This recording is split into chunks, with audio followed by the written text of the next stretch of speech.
Bineka Tunggal Ika.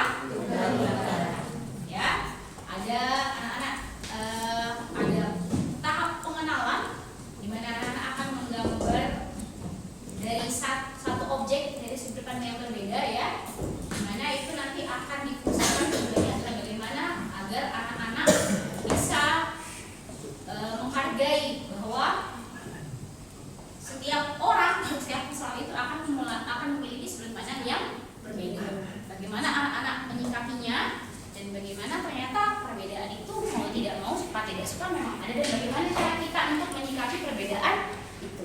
Jangan sampai perbedaan menjadi alasan kita untuk berpecah belah sehingga kita tidak bisa menerapkan atau implementasi Bhinneka Tunggal Ika. Ya, begitu.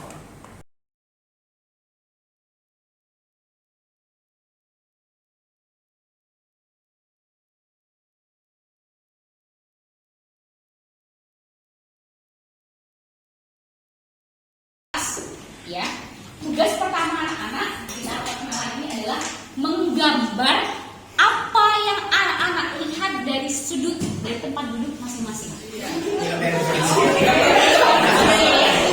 Silakan gambar objek di tengah ini dari sudut pandang tempat duduk anak-anak masing-masing. Tidak boleh ditambah, tidak boleh dikurangi. Contoh nih, Maisha, ini siapa yang bisa lihat? Laptop dari belakang laptop, apalagi yang bisa terlihat dari tempat duduk Maisha? Tulisan Asus. Selain itu ada laptop dan 2 buku ya.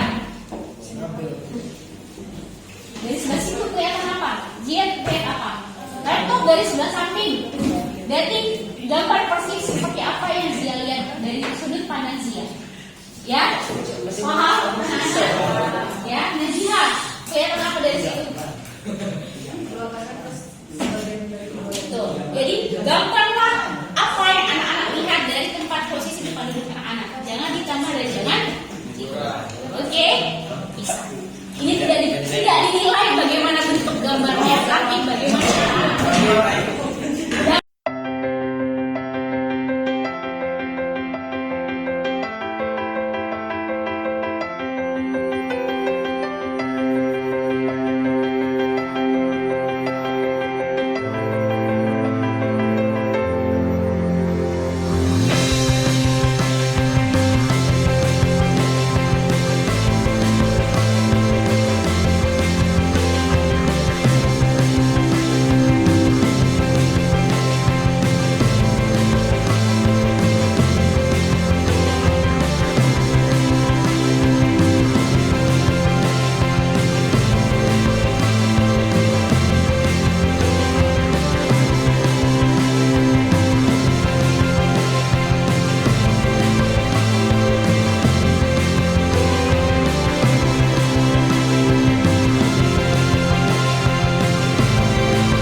berapa sekarang? Minggu keempat untuk proyek kelima ya, dimana hari ini anak-anak sudah masuk ke tahap eksplorasi dan proyek, sudah PBL sudah jadi sudah proyek pencarian solusi. Masih ingat tema kita apa anak-anak? Tema utamanya apa tema? Bineka Tunggal Ika. Di pertemuan pertama anak-anak sudah menggambar dari sudut pandang yang berbeda ya. Udah pengenalan, kemudian kita kemarin sudah bermain peran, sudah belajar juga bagaimana bernalar kritis ya. Karena berbeda antara berpikir bernalar kritis dengan kritik. Apa bedanya? Kalau kritik hanya bisa menjudge suatu benda tanpa dari premis dan argumen yang tepat. Kalau kritis?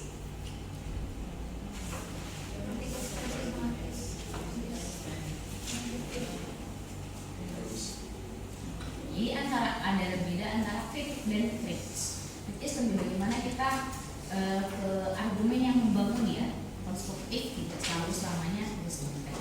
Hari ini anak-anak sudah masuk ke tahap kontekstualisasi dan proyek. Kemarin anak-anak sudah nonton video, sudah ada gambaran bagaimana ternyata memang diskriminasi di Indonesia itu terjadi ya, tidak hanya di Indonesia, di seluruh dunia terjadi. Dari melalui bermain peran aja kan.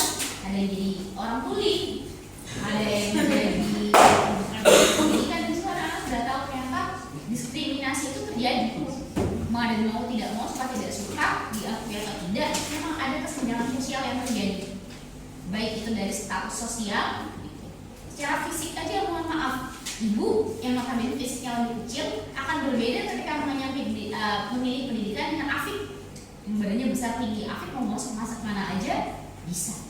Tapi kalau ibu yang notabene badannya lebih kecil mau masuk polisi nggak akan keterima, ya kan? Mau masuk pramugari nggak, nonsen banget. Jadi diskriminasi itu akan terjadi, baik itu dalam kepengurusan apapun. Nah sekarang anak sudah lebih dalam lagi mengangkat masalah diskriminasi ya. Assalamualaikum warahmatullahi wabarakatuh. Baiklah, kami dari kelompok 3 pada hari ini kami akan mempresentasikan diskriminasi terhadap penghayat Sunda Wiwitan. Orang tahu?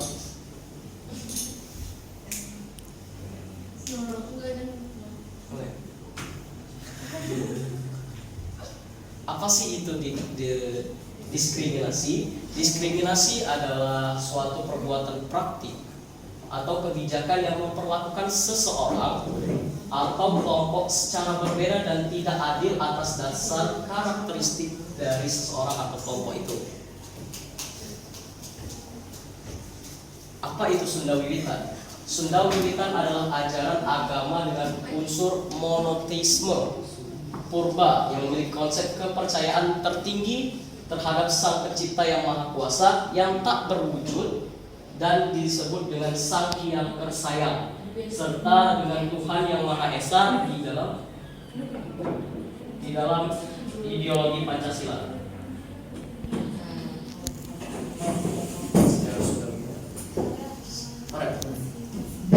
Sunda Wiwitan pertama kali dikenakan oleh seorang tokoh bernama Sudewa Alibasa Kusuma. Ini Wijaya Ningrat atau Pangeran Madrais. Dia merupakan anak dari Pangeran Alibasa, Pangeran Gebang yang ke-9, dari pernikahannya dengan R. Kastewi, keturunan kelima dari Tumenggu Jayadipura Kusukan. Untuk mengetahui lagi, kita bisa menonton videonya.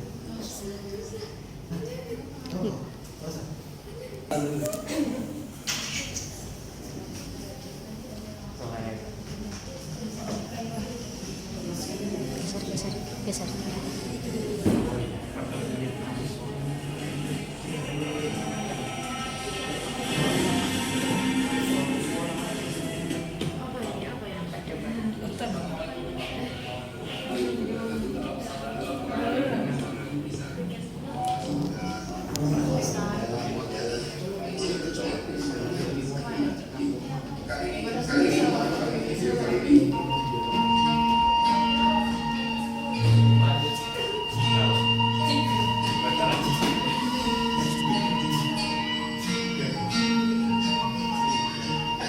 Ajaran Sunda Wiwitan terkandung dalam kitab Sanghyang Siksa Kandang Harsia yang merupakan naskah tidak prosa yang merangkum aturan ketujuan serta ajaran agama dan moralitas kepada Kandang Harsia adalah sebuah kitab yang berasal dari ilmu kerajaan Sunda yang berisi keagamaan, aturan dan pelajaran hidup pekerti yang berdasarkan keterangan para tokoh atau ketua dalam kerangka bukan pengaruh budaya atau budaya, melainkan animisme yaitu kepercayaan yang memuja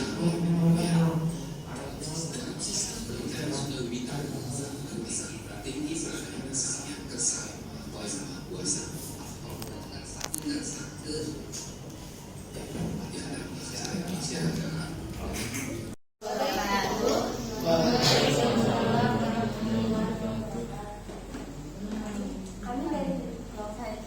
Kami dari kelompok 1 akan mendiskusikan, mempresentasikan mengenai rasisme etnis Papua.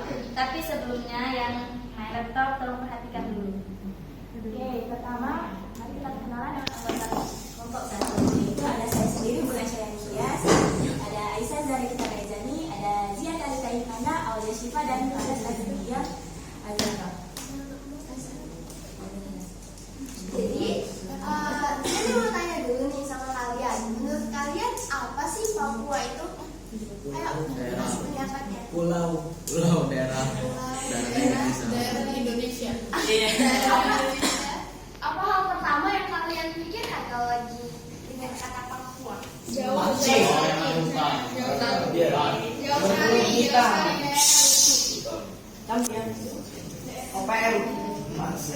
Jadi, Papua itu adalah provinsi yang terletak di pesisir utara Papua, Indonesia. Provinsi Papua sebelumnya bernama Irian Barat dan Irian Jaya, yang mencakup seluruh tanah Papua bekas Kerasidenan Negeri Barat. Nah, ibu kota Papua sendiri terletak di kota Jayapura yang terkenal akan keindahan alamnya. Nah, kota Jayapura itu berbatasan langsung dengan negara Papua Nugini. Jadi, ya, ini bisa dilihat populasinya ibu kota luas, desa hukum pendirian, fauna resmi itu cendrawasih batu kawah, flora resminya Pinang, dan kode posnya 985 SS. Oke, selanjutnya adalah tentang ras yang ada di provinsi Papua. Ras yang ada di provinsi Papua itu adalah ras Indonesia atau ras Indonesia yang diyakini merupakan keturunan dari orang-orang yang telah tinggal di wilayah Asia selama 2 tahun. Secara etimologi, kata Melanesia berasal dari bahasa Yunani yang berarti pulau-pulau bundar. Ini mengacu pada warna kulit orang-orang Melanesia yang gelap. Teori migrasi juga telah diajukan untuk menjelaskan asal-usul ras Melanesia. Menurut teori ini, ras Melanesia berasal dari Asia dan tiba di wilayah Melanesia sekitar 50.000 tahun yang lalu. Mereka yang diyakini melakukan perjalanan melintasi Selat Torres dari Papua Nugini dan menetap di wilayah tersebut. Nah, Kalau misalnya kita tuh kan udah tahu kita tuh banyak suku, kita tuh nggak harus selesai masalah dengan cara emosi. Kita tuh bisa aja dengan cara diskusi atau dengan apa. Jadi kalau misalnya kita dengan emosi bisa menyebabkan masalah-masalah lain kayak korbannya jadi banyak korban gitu. Selanjutnya adalah diskriminasi dan rasisme yang terjadi. Selanjutnya adalah diskriminasi dan rasisme. Ini udah terjadi sangat banyak sekali rasisme kepada orang-orang Papua yang berkulit gelap, yang memiliki bentuk yang berbeda dan lain-lainnya. Jadi diskriminasi dan rasisme nggak terjadi terhadap masyarakat Papua. Rasisme adalah perbedaan perlakuan ketidaksetaraan berdasarkan warna kulit, ras, suku, dan asal-usul seseorang. Di Indonesia itu, rasisme tuh sering banget terjadi. Banyak perlakuan tidak wajar seperti hinaan dan stereotip terhadap warna kulit dan bentuk fisik orang-orang Papua.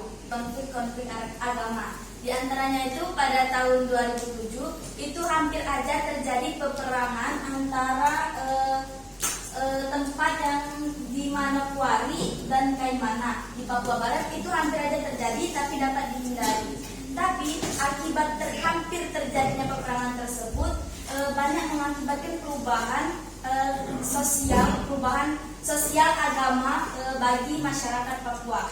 Contohnya dimulai pada tahun 2005.